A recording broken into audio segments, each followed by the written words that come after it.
하나님의 말씀은 열왕기하 6장 24절로 33절 말씀입니다. 사마리아와 엘리사라는 제목으로 살펴보도록 하겠습니다. 열왕기하 6장 24절로 이제 7장 20절 큰 단락이 포위된 사마리아와 엘리사의 예언에 관한 이야기입니다. 그런데 엘리사와 연관된 여러 가지 이야기 중에서 오늘 본문이 가장 자세하게, 굉장히 자세하게 이제 묘사되고 있어요. 그래서 이 단락의 이야기가 우리가 지금까지 살펴본 이스라엘과 아람, 이게 시리아입니다. 사이의 전쟁 이야기, 이거와 맥을 같이 하고 있는 거예요. 다른 전쟁 이야기들과 달리 이 단락의 이야기에서 엘리사는 기적을 행하지를 않아요. 그렇다 해서 하나님께서 엘리사를 통해 이스라엘 백성의 일상적인 삶뿐 아니라 전쟁에서도 보호하고 계신다. 그걸 이제 드러내고 있는 겁니다.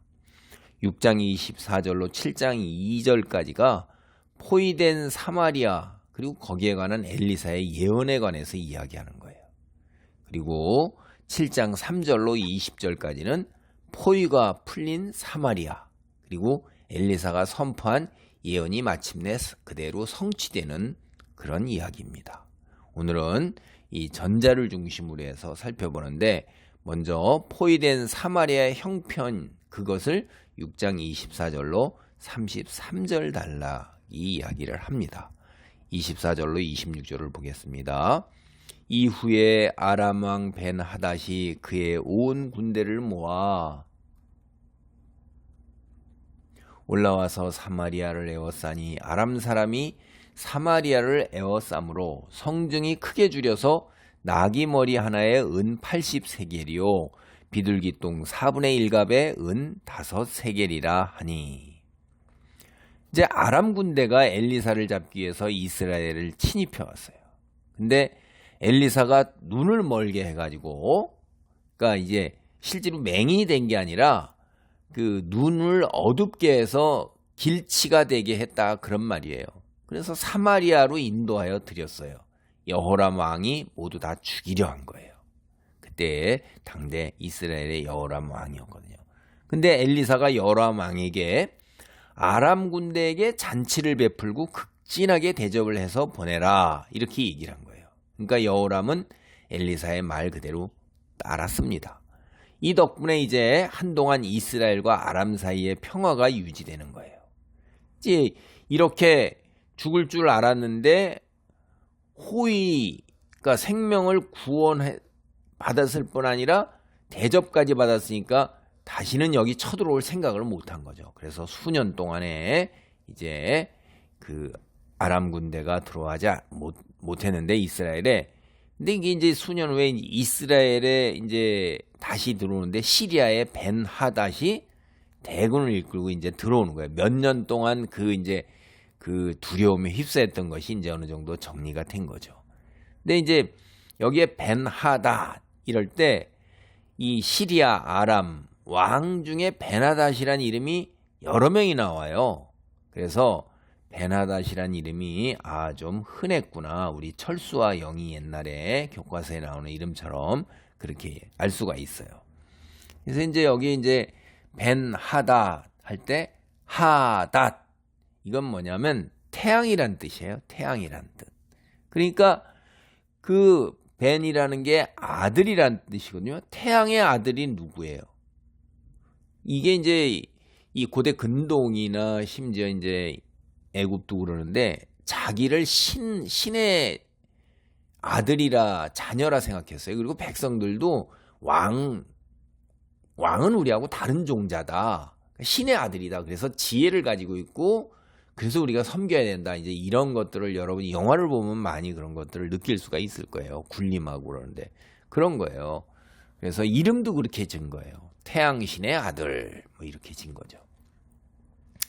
그게 이제 이 아람이 이번에 오늘 본문에 나오는 침략 전쟁을 하는 데는 앞에 침략했던 거하고는 전략이 달라요. 전에는 이스라엘 영토 안에서 자신들이 원하는 성읍, 지역 이런 거를 이제 약탈을 했어요. 그런데 이번은 다른 곳은 손을 대지 않아요. 오직 사마리아만 포위하는 거예요. 그 사마리아가 북이스라엘의 이때 당대의 수도였습니다. 근데 이 사마리아를 얼마나 잘 포위했는지 그 여호람 왕이 하나도 손을 쓸 수가 없는 거예요. 대항을 못하는 거예요. 그리고 새 장에 갇힌 새처럼 그저 무력하게 나날을 보내는 거예요. 그러니까 성 안에 있는 백성들의 고충이 얼마나 말할 수가 없겠어요. 이게 굉장한 거죠. 그게 이제 우리 사람이라는 것은 아시죠? 먹고 자야 돼요. 그러니까 물을 먹고 음식을 먹어야 되는데 포위가 됐으니까 이게 얼마나 힘들었겠어요. 응? 근데 이제 이게 물은 나온다 쳐도 식량이라는 것은 그 성 안에 있는 사람들을 다 얼마나 먹일 수 있겠어요. 이 포위를 이 사람들이요 한정없이 한다고요. 이게 그러니까 음식이 이제 얼마나 귀했는지 아까 읽은 거에 보세요. 평소에 누가 거들떠 보겠어요. 아, 고기가 많은데 나귀 머리를 누가 먹겠어요? 우리도 소머리 곰탕이라는 게 우리나라에 있는 것은 이제 부산물로서 가장 마지막에 있는 거죠. 그게. 그러니까 싸단 말이에요. 소머리 곰탕이. 그래서 소머리 곰탕을 하는 거죠. 갈비탕이나 이런 것보다는 훨씬 싸다, 상대적으로. 그런 건데, 이게 은 80세겔이에요. 그리고 비둘기 똥 4분의 1갑. 이게 은 5세겔이에요. 한 세겔이 통상 11.5g입니다. 이때. 그리고 은 1g을 대략 1,400원으로 요새 시세를 보면 그런데 은 80세겔이 대략 130만 원. 그러니까 나귀 머리 하나가 130만 원이라 이 말이에요. 이거 되게 비싼 가격이죠, 이게. 그래서 매우 비싼 가격이다. 우리가 알 수 있고 식량이 바닥이 나고 있는 거예요. 그래서 잘 먹지 않는 나귀 머리까지도 140만 원 정도의 거래가 되는 거예요. 근데 이제 유태인 전승을 우리가 보면 이 한 갑이 대략 2리터입니다. 우리가 보통 이런데 마트에 가면 음료수 담겨 있는 게 1.5, 2리터, 1.5리터, 그 다음에 물은 2리터 정도짜리가 있어요. 근데 4분의 1갑은 그러니까 500ml 정도 되는 거예요. 여기에 이제 비둘기 똥이다 이렇게 번역을 했지만은 사실 영어 성경이나 원문 이렇게 보면 비둘기 똥처럼 생긴 콩, 그렇죠? 우리가 콩에 우리도 이렇게 서리태도 있고 쥐눈이 콩 뭐 이렇게 부르는 게 있잖아요. 쥐 눈처럼 생겼다 그래갖고 쥐눈이 콩. 그게 작아요 좀 서리태보다. 그렇게 그런 것처럼 이게 비둘기 똥이다. 그런데 비둘기 똥처럼 생긴 콩이에요 사실. 그래서 콩 2분의 1리터. 여러분 음료수 보통 500ml짜리 있죠? 그게 은 5세겔이에요. 그러면 이게 대략 콩 500g이 8만 원이란 말이에요. 여러분 그 500ml짜리 그 안에 들은 콩이 8만 원이다. 얼마나 비싸요 이게. 그러니까 먹을 것이 거의 없기 때문에 식량이 매우 귀하게 되어 이렇게 된 거예요. 백성은 이런 정도 가격을 지불하고서라도 식량을 구입할 형편이 당연히 못 되죠. 그게 부자들 역시 식량이 우선이잖아요. 금은 보석보다도 그냥 내다 팔아서라도 먹을 걸 사려고 했을 때 그때 거래 가격이 이렇다 하는 거예요. 백성은 뭐 엄두도 못 내는 거고요. 27절로 29절을 보겠습니다. 이스라엘 왕이 성 위로 지나갈 때 한 여인이 외쳐 이르되 나의 주 왕이여 도우소서.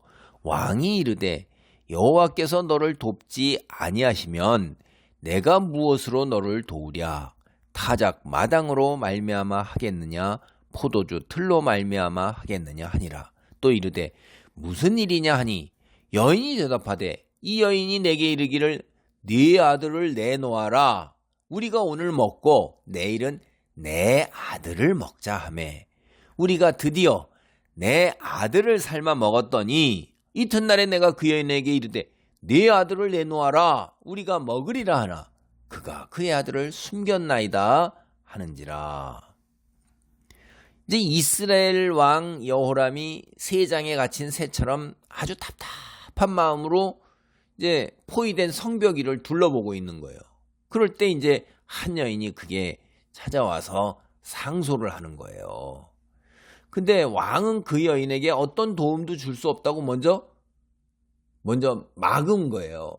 뭐 백성들이야 뭐 왕에게 하소연할 거 아니에요. 뭔지 벌써 다 알고 있으니까 미리 딱 자기에게 방어막을 딱 쳤는데, 근데 이야기를 들어보니까 아니 이게 먹을 게 없어서 서로 자기 아이끼를 잡아먹는 거예요.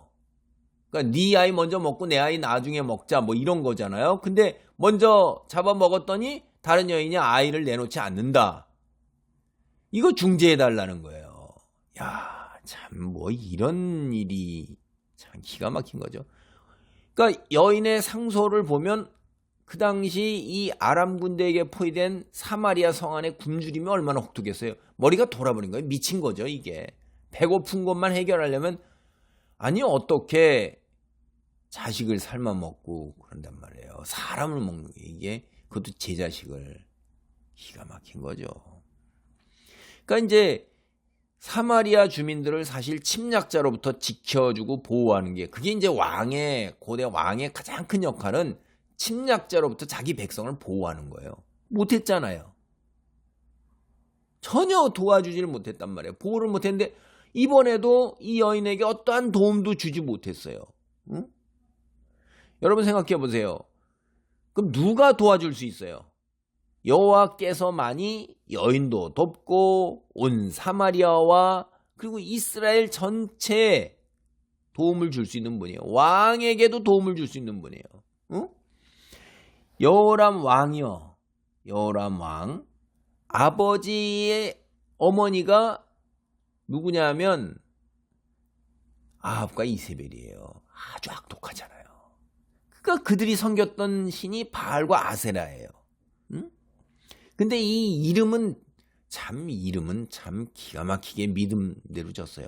여호람 왕 자기 자식 이름은 바알과 아세라를 국교화시키고 여호와 종교 제사장들을 다 죽여버렸으면서도 자기 자식 이름은 여호와는 존귀하시다 또는 여호와는 일으키신다. 그게 여호람이라는 뜻이에요. 이름은 그렇게 전했어요. 만약 그 이름 의미대로 여호와를 찾았다.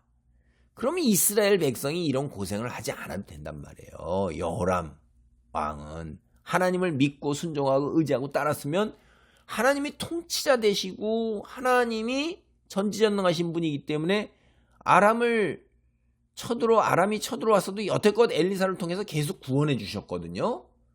근데도 여호람 왕은 여호와를 믿고 의지하지 않아요. 참 이게 또 기가 막힌 일이에요. 그 지도자가 잘못하면 어떻게 되죠? 그를 따르는 모든 사람이 고생하고 죽을 길로 가는 겁니다. 그 지도자가 잘못하면 그 공동체가 망하는 거예요. 교회 공동체도 똑같아요. 가족 공동체도 똑같고 국가도 그래요. 그리고 우리 국가 안에 있는 어떤 부대, 조직, 회사, 지도자 잘못하면 회사도 넘어가고 군대도 몰살당하고 국가도 멸망하고 이런 거 우린 역사에서 너무나도 많이 보잖아요. 지도자 잘 만나야 되는 겁니다. 그래서 성경에서는 지도자를 위해서 기도하라고 그러는 겁니다. 왕이 그 여인의 말을 듣고 자기 옷을 찢으니라. 그가 성위로 지나갈 때 백성이 본즉 그의 속살에 굵은 배를 입었더라. 왕이 이르되 사밧의 아들 엘리사가 머리가 오늘 그 몸에 붙어 있으면 하나님이 내게 벌 위에 벌을 내실지로다 하니라. 야, 참 이제 이 여호람이 얼마나 어리석은가 다시 한번 보세요. 자기 자신이 여인이 상소하는데 중재도 못하고 판결도 못하고 아무것도 도움을 전혀 못 준 거란 말이에요. 근데 이게 일어날 수 없는 일이잖아요. 그러니까 도저히 일어날 수 없는 일이 일어나니까 그걸 이제 이거 의식하고 깨달으니까 옷을 찢는 거예요. 자기 옷을 찢으면서 맹세를 하는데 그 불꽃이 어디로 튀어요? 엘리사에게로 튀는 거예요. 엘리사가 오늘 죽지 않는다면 하나님이 나에게 벌 위에 벌을 내리기를 원하노라. 이게 30절이에요. 여러분 그러니까 하나님의 이름을 붙고 하나님 앞에 겸손을 떤다고 그래갖고 뭐 굵은 베옷을 입고 뭐 옷을 찢고 이런 게 종교행위란 말이에요. 이런 종교행위를 한다고 해서 어떻게 돼요? 정말 믿음이 있어요? 그게 아니잖아요. 그가 옛적에 아버지 아합이 여호와 앞에 근신하는 마음에서 베옷을 입은 게 나와요. 열왕기상 21장 27절을 보면. 이게 평상시에 이제 자기도 근신하라고 겉옷 안에다가 베옷을 입은 거예요. 근데 여인의 이야기를 듣고 이제 분노가 치밀어 오른 거죠. 자기 잘못은 믿음이 없는 건 생각하지도 않고 기가 막힌 거예요. 그래서 결과적으로 그의 입에 나오는 말을 보세요. 그걸 보면 여호람은 아버지 아합의 겸손을 취해서 하나님이요 하고 이렇게 해야 되는데 분노가 그대로 치밀어 올라왔고선 하나님의 선지자 엘리사를 탁하면서 엘리사를 죽이려고 들잖아요. 이게 누구를 닮은 거죠?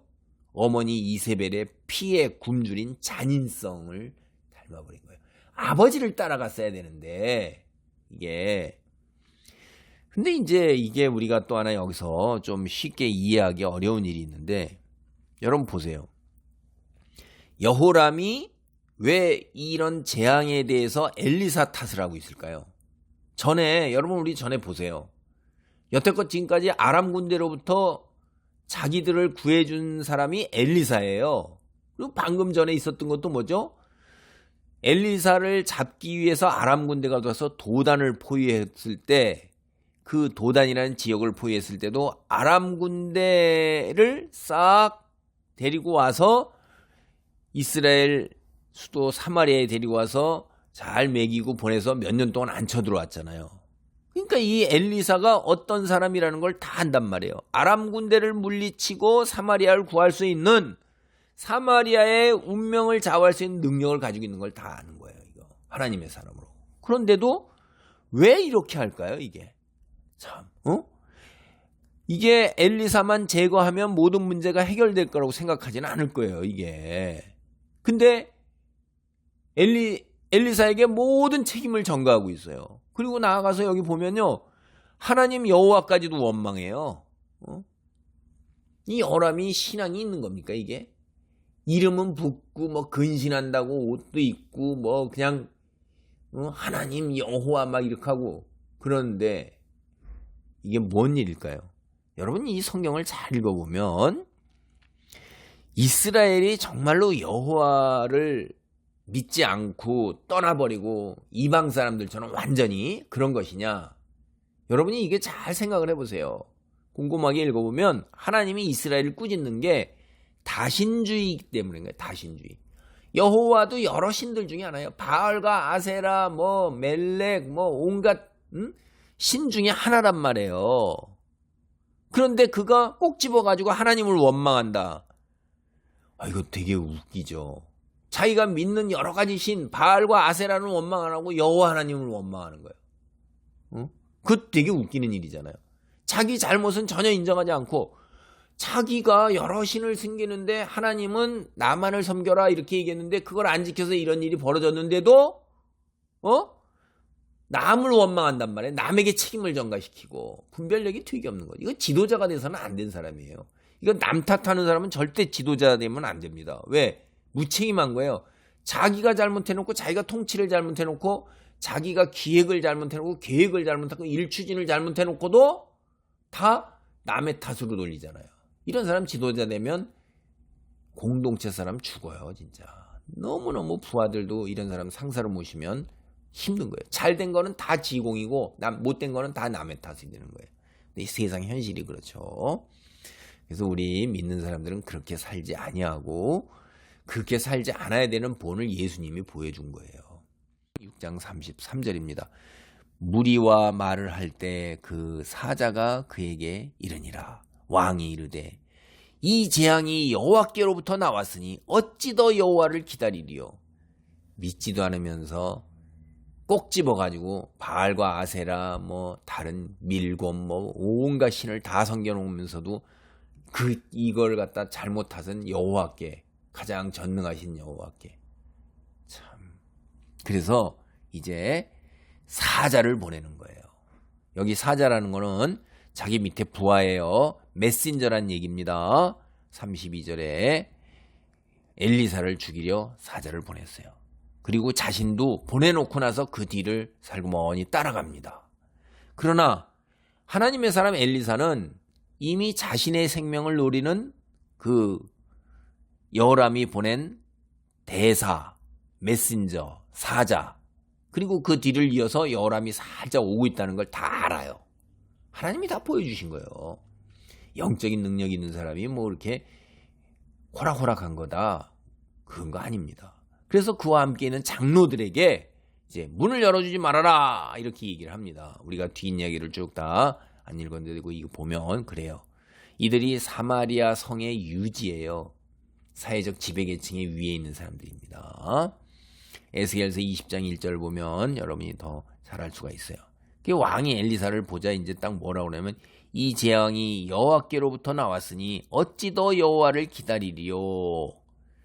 여기서 이제 우리가 여호람이 왜 엘리사를 죽이려 했는가 하는 실마리를 찾아볼 수가 있어요. 그는 여인의 상소를 듣자 머릿속에서 뭐가 돌아갔냐면 이 사마리아에 처한 이 모든 재앙이 여호와께로부터 온 거다 이렇게 결론을 내린 거예요. 그러니까 그동안 이제 여호와께서 도와주실 때를 기다렸는데 그래서 속에 배옷도 있고 아버지 아합처럼 근신했어요. 근데 이제 이게 아니구나. 더 이상 그럴 필요가 없어. 도움이 안 오네. 아무리 기다려도 도와주시 않을 거다. 그러니까 이 여호와께서 자기 자신을 죽이려고 이 재앙을 내리신 것이다. 그는 그렇게 확신한 거예요. 그러니까 이제 더 이상 여호와를 기다리지 않고 여호와를 의지하지 않고 여호와 선지자들을 싹 다 죽이겠다 이거죠. 하나님하고 이제 맞짱 뜨겠다는 거예요. 속된 말로. 그래서 엘리사가 여호와 선지자의 대표잖아요. 그러니까 다 그 채용 목록, 죽이려는 목록 1등이 엘리사예요. 여기서 이제 여호람의 믿음이 얼마나 엉터리냐 하는 걸 여러분 제가 말씀 안 드려도 벌써 다 알잖아요. 다신주의자인데, 응? 이스라엘 전체가 혼합 종교예요. 계속해서 끝까지 멸망할 때까지 여호와를 하나도 안 믿는 게 아니에요, 이게. 그러니까 교회로 치면 교회 출석 교인이에요. 멤버십이 있어요. 여기 미국 사람들 말로 하면 그 멤버십 피도 내요. 헌금도 내요. 그리고 예배도 드리러 와요. 그런데 출석 교인이에요. 무늬만 하나님의 백성이지 하나님과의 관계가 하나님 말씀에 근거한 관계를 맺고 순종하고 의지하고 충성하지 않는 겁니다. 하나님 말씀에 따르지 않는 거예요. 그래서 세상에도 눈 돌리고 양다리를 걸친 거예요. 속된 말로 하면. 그러니까 이게 그런 교인들이 정말로 여호람하고 똑같은 거예요. 제 생각으로는요. 교회에 출석 교인이 훨씬 많지 정말로 하나님의 백성으로서 하나님의 자녀로서 하나님과의 관계를 맺고 그렇게 살아가는 사람이 아니고 이게 그저 하나님으로부터 무언가를 얻어내려고 그러는.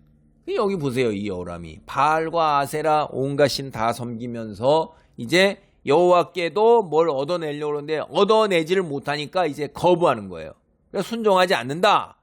은혜 베푸시고 축복해 주신 거 세상 만사에서 형통하게 해주는 거 이런 거 안 해주니까 나도 안 믿는다 이러는 거죠. 이게 그러니까 여호와 앞에 근신하는 척하는 것 여호와께로부터 무언가를 얻어내기 위한 거였지 겉으로 외식적인 거예요. 내면의 진실로 여호와 하나님과의 관계를 회복하고자 하는 것이 아니었단 말이에요. 하나님과 관계를 회복하는 것은 회개하고 죄에서 떠나고 하나님만 믿고 의지하고 순종해야 되잖아요. 그러니까 근데 이게 겉으로 해봤는데 종교 행위를 해봤어요. 여호와께 아무것도 얻어내지 못해요. 그러니까 이제 여호와하고 아예 담쌓는 거예요. 담쌓는 거. 여호람은 여호와 하나님 이해하는 관점에서 이 사람 여호람의 신앙을 보세요. 굉장히 큰 문제가 있는 겁니다. 만일 여호와께서 이 재앙을 자기에게 내린 것이 확실하면 어떻게 해야 돼요? 우리가 여호와께 더 근신하고 매달려 그래야 되잖아요. 그러니까 회개하고 아합처럼 자기 아버지 아합처럼 회개하고 겸손하고 꿇어 엎드리고 이렇게 나와야 되잖아요. 근데 여호와를 거부하고 불순종한단 말이에요. 더 극단으로 치닫고자 한단 말이에요. 자식들 중에 또 이런 애들도 있죠. 부모가 뭘 꾸짖고 그러면 더 어깃장 놓고 에이 그래 나 망할 거야 뭐 이따 이 짓으로 나가는 놈들 있잖아요. 죄송해요. 그렇게 막 뭐라고 그래서. 근데 그런 거하고 똑같은 거란 말이에요. 그게 어리석고 순진하고 지혜가 없기 때문에 지 분노 나서 엄마 말이 옳아. 아버지 말이 옳아. 그런데 그걸 따르면 생명이고 구원이고 형통이고 축복인데 에이씨 감정만 격해가지고 나 안 따라. 내 멋대로 할 거야. 이러잖아요. 우리 인간 보면. 자식 키워보면 알잖아요. 조금만 생각해보면 논리적으로 말이 되지 않고 근데 분노하고 경노하고 감정 따라서 어리석고 지혜 없는 거 믿음 없는 거 그냥 드러낸단 말이에요. 그래서 잠언이 뭐라고 그래요? 13장 13절로 16절에 이런 말이 있습니다. 말씀을 멸시하는 자는 자기에게 패망을 이루고 계명을 두려워하는 자는 상을 받느니라. 지혜 있는 자의 교훈은 생명의 셈이니 사망의 그물에서 벗어나게 하느니라. 선한 지혜는 은혜를 베푸나 사악한 자의 길은 험하니라. 무릇 슬기로운 자는 지식으로 행하거니와 미련한 자는 자기의 미련한 것을 나타내느니라. 여기에서 이제 말씀, 지혜, 지식, 근본적으로 여호와 하나님을 알고 경외하는 걸 얘기하는 겁니다. 하나님이 하신 말씀을 바르게 알고 하나님 말씀에 따라 살고자 하는 것이 사람이 지닌 가장 최고의 지식이고 지혜인 거예요. 피조물된 분수를 알아야 돼요. 하나님의 다스림에 순종해야 돼요. 사람들은 하나님께서 주시는 영생 그리고 이 세상에서의 그 분복을 누리게 되는 거예요. 하나님을 믿지 않고 하나님 말씀을 바르게 알지 못한다. 그럼 이 세상에서 재물과 권세, 명예와 평안 이거 소유하는 거 그거에 집착하는 거예요. 그리고 그걸 하나님의 은혜와 축복으로 생각해요. 그러니까 결국은 뭐냐 이게 자신의 이런 세상에서의 탐욕을 이루기 위해서 하나님을 수단으로 이용하는 거예요. 피조물 주제의 분수도 모르고 창조주 하나님을 부리고자 하는 거예요. 그게 미련한 거죠. 오늘 본문에 나오는 여호람 왕의 행동이 바로 그러한 행동의 사례예요. 오늘날 적지 않은 출석교인들 이런 관점과 사고에 푹 빠져 있어요. 자신의 생각이 틀렸다고 그런 생각조차도 못하는 경우가 너무나도 많아요. 오로지 세상에서의 안락과 형통 그거를 추구해요. 그리고 하나님을 수단으로 이용하려고 들고 있는 거예요. 그러면서 그걸 믿음으로 착각합니다. 교인이 이렇게 된 데에는 전통적인 우리나라의 그 샤머니즘이 있고 그리고 또 사역자들 이 잘못된 설교 때문에 그래요. 우리가 신약 성경을 보면 인생을 뭐라 하면 나그네 길이라고 그래요. 나그네 길인데 그 인생 여정에다가 우리가 시선을 고정시키게 되면 하나님을 떠나서요. 스스로 하나님의 위치에 올라서고자 하는 자기 의존적 그 다음에 자기의 그 세상에서의 탐욕을 채우고자 하는 자기 중심적 사고를 하게 돼요. 그래서 이걸 뭐로 보냐면 우리는 신본주의 사고를 해야 되는데 자기 인간 중심, 인본주의 사고를 해요. 그걸 몰라요. 여러분 제가 이제 이런 한 대표적인 예를 한번 보세요. 제가 잘할 때도 그러고 미국에서 세계적인 방송 설교자다 하고 어마어마하게 영향을 미친 사람이 있어요. 이분은 엄청나게 유행했습니다. 로버트 슐러 목사입니다. 바로 이런 관점에서 설교를 했어요. 긍정적 사고를 가지고 비전, 꿈을 갖고 기도해라. 그리고 믿어라. 노력하면 이루어진다 이거예요. 이게 근본적으로 하나님 말씀 따라 사는 그리스도인의 삶을 살아라가 아니에요. 자기의 삶을 살아라는 거예요. 응? 이게 교인들이 세상에서 내 꿈, 내 비전을 이루는 거예요. 평안 속에서 형통하는 삶, 그걸 기도를 통해서 하나님께 받아야 되는 거예요. 적극적으로 능동적으로 사고하고 믿고 그렇게 나가면 이룰 수 있다는 거예요. 하나님께 축복받은 거라는 거예요. 착각이죠. 자신 믿음의 사람이라고 오해하는 거예요. 오늘날 수정교회가 어떤 형편이 되는지 여러분 보세요. 한때는 어마어마하고 다 그러지만 이런 것들이 그런 거예요. 우리가 세상에서 유명하고 이름 있고 큰 교회라는 거에 그런 거 외면적인 것입니다. 정말로 하나님의 사람인가 이걸 봐야 돼요. 우리 피조물이죠. 내 인생의 주인이 나예요? 그걸 착각하면 안 돼요. 우리는 자기 의존적 인본주의 관점에 빠져서는 안 된단 말이에요. 사람은요, 하나님께서 창조하신 거예요. 세상에 하나님 나라의 백성으로 살아라.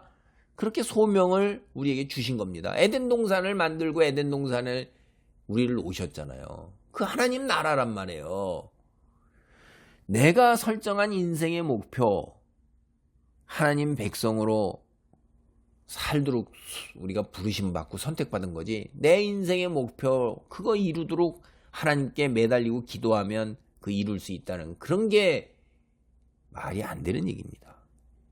이제 하나님을 모르거나 믿지 않는 사람은 사실 성경적으로 보면 만몬이에요. 이게 이제 재물, 세상의 모든 욕망의 그 덩어리를 대표하는 거예요. 인생의 목표예요.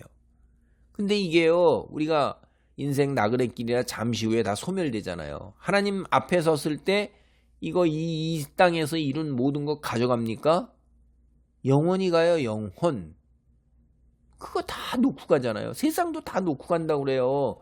그래서 관 하나 딱 누우면 끝나는데 다 헛되게 살았구나 이런 얘기해서 하잖아요. 근데 그렇게 교회 나가면서 그런 식으로 살아가면 안 되죠.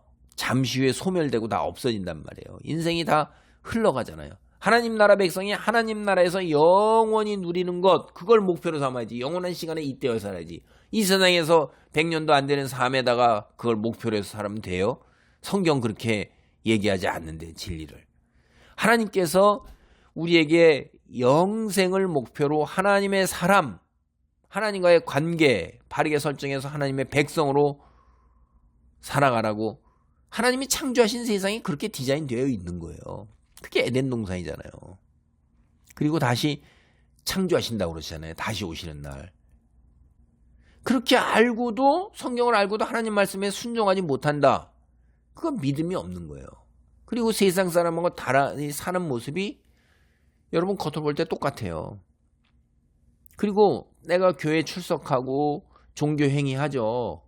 예배 드리고 헌금하고 봉사하고, 그러니까 자기가 믿음의 사람이라고 착각하는 거예요. 그렇지 않습니다. 여호람하고 똑같은 거예요. 여호람도 하나님을 모르는 것이 아니라 하나님과 이방 우상들 사이에 양다리를 걸치고 있었던 거예요. 오늘날 제가 다시 말씀드립니다. 교회에 출석하면서도 영적인 것과 세상적인 것들을 모두 차지하려는 엄청난 욕심을 부려 양다리를 걸친 사람 적지 않아요. 그런 사람들 자신이 구원받은 것에 대해 때때로 불안하게 생각해요. 왜냐하면 하나님을 제외하고 자기 자신을 잘 아는 사람이 누구예요? 자기 자신이에요. 자기가 양다리 걸치고 있다는 것 순간순간 보인다 이 말이에요. 오늘 말씀을 맺습니다. 사람은 두 종류로 구분됩니다. 하나님 나라의 백성이냐 아니냐예요. 하나님 나라의 백성은 하나님 나라의 왕이신 하나님, 예수님, 주님의 다스림을 받는 거예요. 마치 대한민국 국민이 대한민국 법의 적용을 받는 것과 마찬가지예요. 하나님의 다스림을 받느냐의 여부는 하나님의 말씀, 율법과 율례를 따라 살아가느냐 하는 데서 그대로 적나라하게 드러나는 것입니다. 예수님은 하나님 말씀을 폐하신 것이 아니라 완성하신 분이에요. 예전에 하나님 말씀을 하나님의 사랑과 이웃사랑으로 크게 요약해 주셨어요. 우리에게. 외식과 형식이 아니라 마음속 깊은 곳으로부터 하나님과 이웃사랑을 갈망하고 있는지 스스로 살펴보시기 바랍니다. 그래서 세상에 머무는 동안 영적으로 나날이 성장하는 하나님의 백성이 되시기 바랍니다. 아멘. 기도하시겠습니다. 할렐루야. 하나님 감사합니다.